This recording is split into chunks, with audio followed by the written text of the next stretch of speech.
Colour দেখলে মনে করবো কপার সালফেট ফ্লাশ নেই ফ্লাশ নেই কপার সালফেট এই কালারের লবণ দেখলে কপার সালফেট।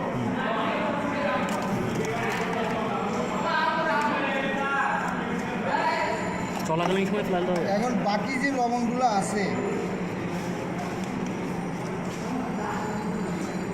এটা ধরো যে জিঙ্ক সালফেট।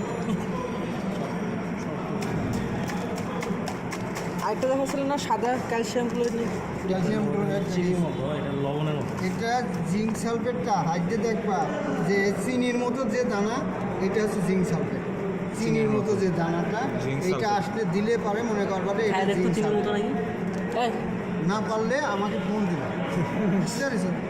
এই হচ্ছে জিঙ্ক সালফেট, চিনির মতো যে দানাটা ওটা হচ্ছে জিঙ্ক সালফেট। তাহলে কি ওরা সামনে নিয়ে জিজ্ঞাসা করবে না? হ্যাঁ, না না, তোমাদের লবণ দেবে, কি লবণ পাইছে এটা বের করার জন্য। ও আমাদেরকে আবার খাতায় লিখতে আর হবে। নাম্বার দিয়ে দেন আপনি, কল দিয়ে জিজ্ঞেস বের করুন। করে তারপর তোমাদের খাতায় লিখতে হবে। ওটার পরীক্ষা সহ তুমি যদি জিঙ্ক সালফেট পাও, হ্যাঁ। ওই হুবহু বই দেখে তোমার জিঙ্ক সালফেটটা লিখে দিতে হবে। আচ্ছা, আর আমাদের হাত দিয়ে পরীক্ষা কাজের এক্সট্রা করে ধারা লেখা বাদ লাগবে দিয়ে সব লিখতে হবে। আচ্ছা, এক্সট্রা করে আমাদের পরীক্ষা করে দেখা লাগবে না না?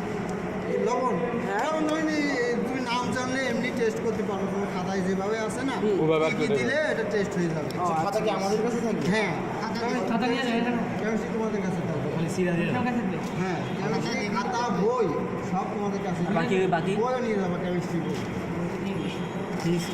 কেমিস্ট্রিতে দেখে দেখে আচ্ছা, লিখতে আমরা দেয়। কেমিস্ট্রি করতেছি, ক্যামেরা করা নিতে হবে। ওদেরকে আবার টাকা পয়সা দেওয়া লাগবে নাকি? টাকা তো কিছু দুয়াই লাগে। এটা হচ্ছে এই ফিনিশিং করে, এটা আছে লেড মিহি, নাইট। মিহি। মিহিন হলে এটা মনে করবা লেড নাইটের লেট ফিনিশিং। নাইট্রেট লেট নাইট লেড নাইটের ফিনিশিং হয়ে গেলে পাউডারের মতো আর কি, পাউডার পাউডার হয়ে যাবে, ঠাসা দিলে পাউডার হয়ে যাবে। lead এটা হচ্ছে nitrate? লেড নাইটের। চিনির মতো ওটা জিঙ্ক সালফেট। হ্যাঁ, ওইগুলো লিখে নাও, যেটা যেটা বললাম ওইভাবে লিখে নিলে তোমার সহজ হবে। শেষ শাড়িটা পাঠা, শাড়িটা পাঠা। আমরা তোমার